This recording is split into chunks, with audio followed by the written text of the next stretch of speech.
হাই বন্ধুসকল, welcome back to my YouTube channel. সকলোকে স্বাগতম জনাইছোঁ। আশা কৰোঁ সকলোৱে ভালে আছে। তো আজি আপোনালোকৰ বাবে এটা সৰু ভিডিঅ' লৈ আহিছোঁ। খুব ধুনীয়া ভিডিঅ' হ'ব, সাংঘাতিক ইম্পৰ্টেণ্ট ভিডিঅ'। চ' আপোনালোকে কাইণ্ডলি ভিডিঅ'টো চাই জনাব কেনেকুৱা পালে বা কেনেকুৱা লাগিছে আপোনালোকৰ ভিডিঅ'টো। সকলোৱে ভিডিঅ' লাইক কৰিব, কমেণ্টছ কৰি জনাব যে গোটেই টপিকছটো কণ্টেণ্টছটো কেনেকুৱা হৈছে বা কেনেকুৱা পাইছে। আৰু বিষয়টো এনেকুৱা ধৰণৰ যে অসমৰ যিখন সকলোতকৈ বৃহত্তম নদী অসমৰ ব্ৰহ্মপুত্ৰ নদী, আৰু এই ব্ৰহ্মপুত্ৰ নদীৰ যিটো গৰাখহনীয়া ৰূপ, এই গৰাখহনীয়া ৰূপৰ যিটো শেহতীয়া পৰিস্থিতি, সেইটো যিটো ভয়ংকৰ ৰূপত এই ব্ৰহ্মপুত্ৰই এটা বিশাল ৰূপ ধাৰণ কৰিছে, সেই ৰূপৰ ফলত মই আজি উপস্থিত আছোঁ ব্ৰহ্মপুত্ৰৰ কাষত। আৰু এই ব্ৰহ্মপুত্ৰ নদীৰ যিটো গৰাখহনীয়াই আজি আপোনালোকে চাইছে, সিহঁতে সিফালে যিমান গাঁও আছিল এই অঞ্চলত মোটামুটি দুখন গাঁৱৰ মোটামুটি 200-300 ঘৰ মানুহ আছিল। গোটেই মানুহবিলাকৰ বাসস্থান, গোটেই মানুহবিলাকৰ ঘৰ ভাৰী মাটি জমিন ভাঙিবিলাক নদীত লৈ গ'ল, আৰু সেই মানুহবিলাক অস্থায়ীভাৱে বেলেগ বেলেগ জেগাত থাকিব লগা হৈছে। তো ইফালে চাইছে কিছুমান মানুহ অস্থায়ীভাৱে ইফালে ঘৰ বান্ধি আছে, কিন্তু তেওঁলোকৰ নিজা জন্ম মাটি সম্পত্তি ঘৰ গোটেইবিলাক নদীত অলৰেডি যা গ'ল। তো এটা ভয়ংকৰ কালৰূপ ব্ৰহ্মপুত্ৰ নদীৰ গৰাখহনীয়া যিটো শেহতীয়া বৰ্তমান পৰিস্থিতি। তো আমি চাইছোঁ যে গাঁৱৰ গোটেই 200-300 গাঁও অলৰেডি, তো আপোনালোকে চাইছে শেহতীয়াভাৱে গোটেই গাঁৱৰ 200-300 ঘৰ অলৰেডি ব্ৰহ্মপুত্ৰৰ বুকুত যা গ'ল। তো আমি লক্ষ্য কৰিছোঁ বিগত সময়ছোৱাত আমাৰ যিহেতু অসম চৰকাৰৰ ফালৰ পৰা বা অসম চৰকাৰৰ জলসম্পদ বিভাগৰ তৰফৰ পৰা হওক, যে চৰকাৰী পক্ষৰ পৰা কোনো ধৰণৰ তেনেকুৱা এটা ভাল স্থায়ী সমাধান হোৱা নাই। আৰু যদি স্থায়ী সমাধান হ'লহেঁতেন আজি কিজানি এই গোটেই 300-400 গাঁৱৰ মানুহ আজি ব্ৰহ্মপুত্ৰ ধৰণে এনেকুৱা ব্ৰহ্মপুত্ৰত মাটিবিলাক যা নগ'লহেঁতেন। আমি কিছু পৰিস্থিতি দেখুৱাইছোঁ, আপোনালোকে পৰিস্থিতিবিলাক চাব, চাই পেলাই আপোনালোকে জনাব কেনেকুৱা পালে। আৰু পৰিস্থিতিবিলাক এনেকুৱা ধৰণে ভয়ংকৰ, গছ গছনি মাটি ভেটি গোটেইবিলাক মানুহৰ অস্তিত্বহীন হৈ গ'ল। যেনেকুৱা আপোনালোকে চাইছে গছ গছনিবিলাক এনেকুৱা ভাঙি ভাঙি পৰি আছে, এনেকুৱা মাটিবিলাক এনেকুৱা গোটেই খেতি পথাৰৰ যিবিলাক মাটি আছিল মানুহৰ ঘৰ গোটেইবিলাক ভাঙি ভাঙি এনেকুৱা অৱস্থা নাইকিয়া হৈছে। চ' এনেকুৱা পৰিস্থিতি মই দেখাইছোঁ কেমেৰা কৰি, আপোনালোকে ভালকৈ চাব আৰু চাই পেলাই আপোনালোকে জনাব, কমেণ্ট কৰি জনাব যে কেনেকুৱা পাইছে আপোনালোকে, বা আপোনালোকে কি এটা উপদেশ দিয়ে আমাৰ অসম চৰকাৰক। আৰু শেহতীয়া পৰিস্থিতিবিলাক আপোনাৰ দৃশ্যবিলাক দেখুৱাইছে, আপোনালোকে চাব। তাৰ লগতে আপোনালোকক শেহতীয়া এই পৰিস্থিতিৰ ওপৰত এটি সৰু ভিডিঅ' আগবঢ়াম বুলি কৈছিলোঁ, আৰু ইয়াৰে স্থানীয় যুৱক ইয়াত উপস্থিত আছে। তেওঁলোকৰ পৰা আমি কিছু ভাষ্য গ্ৰহণ কৰিবলৈ চেষ্টা কৰিম। তো পৰিস্থিতিবিলাক আপোনালোকক দেখুৱাইছোঁ। এনেকুৱা ধৰণে চাওক, এনেকুৱা ফাট মেলিছে নতুন কেনেকৈ ফাট মেলিছে, এনেকুৱা ভাঙি আছে। গতিকে এনেকুৱা ফাট মেলিলে, এনেকুৱা ভাঙিলে যে হাজাৰ হাজাৰ বিঘা মাটি ব্ৰহ্মপুত্ৰৰ বুকুত যা গৈ আছে অলৰেডি। তো স্থানীয় যুৱক আছে, আমি ইয়াতে লগ পাইছোঁ। তেখেতৰ পৰা হয়তো কিছু ভাষ্য আমি জানিবলৈ চেষ্টা কৰিম, তেখেতে আমাক কিছু কথা জনাব। আপোনাৰ কাষত আহিছোঁ, পোনে পোনে আপোনাক স্বাগতম জনাইছোঁ আমাৰ ইউটিউব চেনেললৈ। অনুগ্ৰহ কৰি আপোনাৰ পৰিচয়টো দিব আৰু আপোনাৰ গোটেই পৰিস্থিতিটো কেনেকুৱা অকণমান জনাব, বিৱৰণখিনি কেনেকুৱা পৰিস্থিতি চলি আছে বৰ্তমান ব্ৰহ্মপুত্ৰ। হয়, মোৰ নাম মহিবুল খান, মই এৰে ওচৰৰে নদীৰ কাষৰে মানুহ। হয়, তে নদীক লৈ আৰু কি ক'ম, যোৱা 2 বছৰ ধৰি যিটো নদীৰ যিটো কাৰ্য চলি আছে, নদীৰ খনন কাৰ্য, হয়, গৰাখহনীয়া যিমান চলি আছে, হয়, সেইটো বহুত ভয়াৱহতা ৰূপ লৈছে। আমাৰ 2 বছৰত প্ৰায় 300-400 ঘৰ হয়, হয়, ইয়াৰ পৰা মানে ভাঙি চিঙি লৈ গৈছে। নদীৰ বুকুত আছে এতিয়া। ইফালে চব ঘৰ আছিল, ইফালে হয়, এই পানী হৈ আছে যেতিয়া পানী হৈ আছে। নদীবিলাক, এইবিলাক মানুহৰ ঘৰ আছিল। হয়, আচ্ছা আচ্ছা, তেওঁলোকৰ সমস্যাৰ মানে সীমাহীন একেবাৰে সমস্যা ভুগি আছে তেওঁলোকে। এতিয়ালৈকে বহুতে মানে কিবা আপোনাৰ ঘৰ সজাব পৰা নাই, বেলেগৰ মাটিত মানে ভাড়া লৈ মানে ৰৈ আছে, কিন্তু আমাৰ স্থানীয় সমস্যাটো সমাধান হোৱা নাই।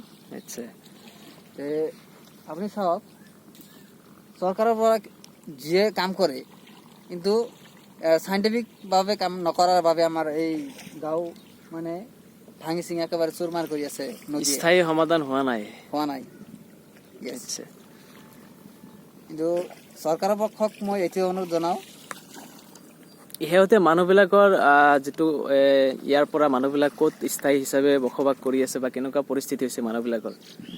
হয়, কিছুমান মানুহে চাব আপুনি ইয়াৰে নদীৰ কাষতে কিছুমানে আছে আৰু কিছুমানে ক'ৰবাত অলপ হ'লেও স্থায়ী লৈছে, কিন্তু পৰ্যাপ্ত পৰিমাণে সেনেকৈ তেওঁলোকে পোৱা নাই, বাসস্থান বা তেনেকুৱা বনাব পৰা নাই।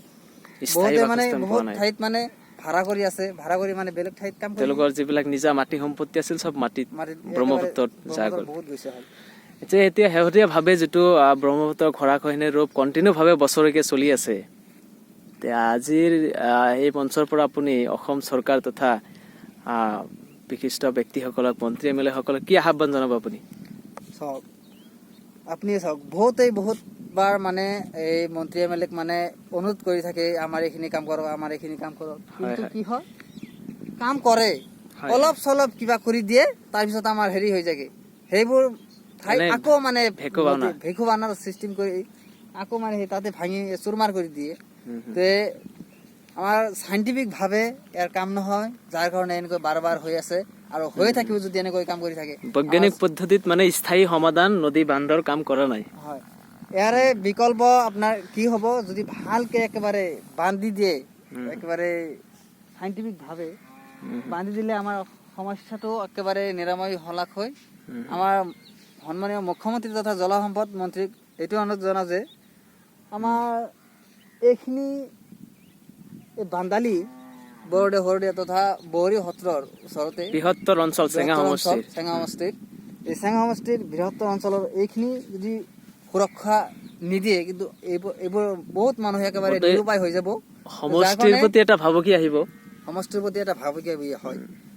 সেইকাৰণে সন্মানীয় মন্ত্ৰী তথা আমাৰ জলসম্পদ মন্ত্ৰীক অনুৰোধ জনাওঁ যে আমাৰ এইখিনি কামটো একেবাৰে স্থায়ীভাৱে সমস্যাৰ সমাধানটো কৰে। কেনেকে কাম কৰিব লাগে এইটো তেওঁলোকে ভাবিব লাগিব। হয় হয়, থেংক ইউ, ধন্যবাদ জনাইছোঁ আপোনাক।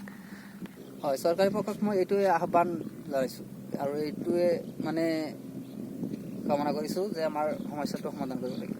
হয় হয়, ঠিকে আছে। হয়, আপোনালোকে স্থানীয় ৰাইজৰ এটা খুব ধুনীয়া ভাষ্য আপোনালোকে শুনিলে।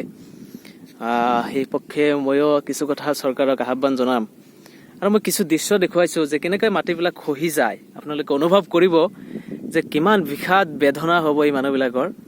নিজৰ সম্পত্তি, নিজৰ খেতি মাটি ভেটি এনেকুৱা ব্ৰহ্মপুত্ৰৰ বুকুত যা গৈ আছে, হাজাৰ হাজাৰ বিঘা মাটি এনেকুৱা ভাঙি ভাঙি গৈ আছে। আপোনালোকক দৃশ্য দেখুৱাইছোঁ, অকণমান চাওক।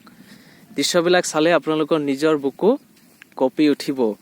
যিবিলাকৰ মাটি যিবিলাকৰ ভেটি ঘৰ ভাঙি গৈছে, তেওঁলোকে হয়তো অনুভৱ কৰিব পাৰিব যে এই বেদনা কিমান বেদনাদায়ক হ'ব আৰু কিমান বিষাদ যন্ত্ৰণা হ'ব এইবিলাকৰ কাৰণে।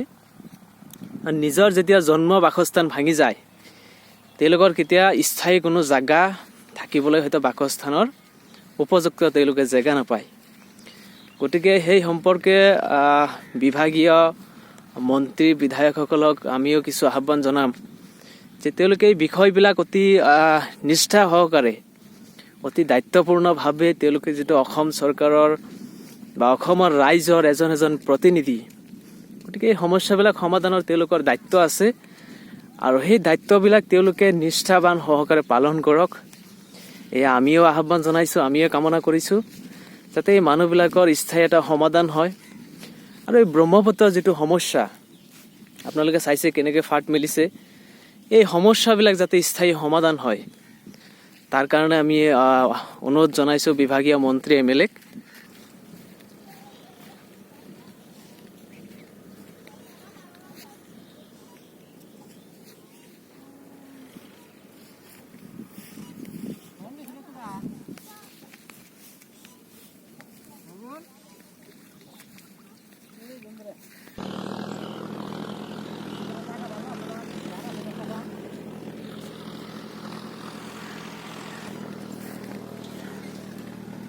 তো এনেকুৱা এটা ভয়ংকৰ পৰিস্থিতি আপোনালোকে চাইছে যে কিমান এটা বিষাদ বেদনা, এনেকুৱা মানুহবিলাকে এতিয়া ঘৰ বান্ধি আছে একদম নদীৰ কাষত। মানুহবিলাকৰ উপায় নাই, তেওঁলোকৰ জেগা নাই থাকিবলৈ। গতিকে এই পৰিস্থিতিৰ কাৰণে তেওঁলোকে এনেকৈ আছে, নদীৰ কাষত তেওঁলোকৰ নিৰুপায় অৱস্থা। গতিকে চৰকাৰে যদি নদীৰ এটা স্থায়ী সমাধান কৰে, মানুহবিলাক বহুত উপকাৰ হ'ব, অসমখন ৰক্ষা পৰিব নদীৰ কবলৰ পৰা। আৰু গোটেই এটা বৃহৎ সমষ্টিৰ প্ৰতি এটা ভাবুকি। আপোনালোকে চাইছে কেনেকৈ ফাট মেলিছে। এই ফাটৰ এটা বেদনা, যাৰ ইয়াতে ঘৰ, তেওঁলোকে এটা অনুভৱ কৰিব পাৰে যে এই বেদনাটো কিমান বিষাদ হ'ব। আপোনালোকে চাওক কিমান দুখৰ মাটি ফাট মেলিছে এনেকৈ। এই মাটিডোখৰৰ কেনেকুৱা এটা বিষাদ বেদনা হ'ব। মই আপোনালোকক ফাটৰ দৃশ্যবিলাক দেখুৱাইছোঁ। ডাঙৰ ডাঙৰ গছৰ এই শিপাবিলাক এনেকৈ অমলি আছে, এনেকৈ ফাট মেলিছে।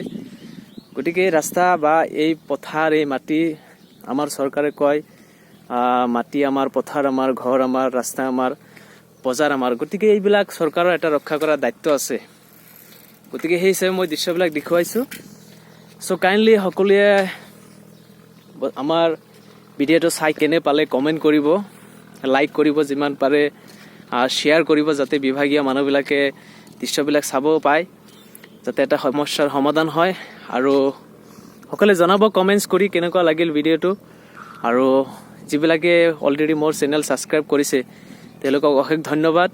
আৰু যিবিলাকে নতুন আহিছে, চাইছে, তেওঁলোকে কাইণ্ডলি চেনেলটো ছাবস্ক্ৰাইব কৰিব আৰু কমেণ্টছ কৰিব, লাইক কৰিব। কমেণ্ট কৰিলে আৰু অনুপ্ৰেৰণা পাম, উৎসাহ পাম। কিবা ভুল হ'লে আঙুলিয়াই দিব, যাতে আমি পৰৱৰ্তী ভিডিঅ'ত শুধৰাই দিব পাৰোঁ।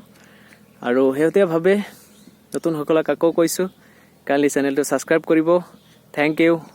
জয় অসম।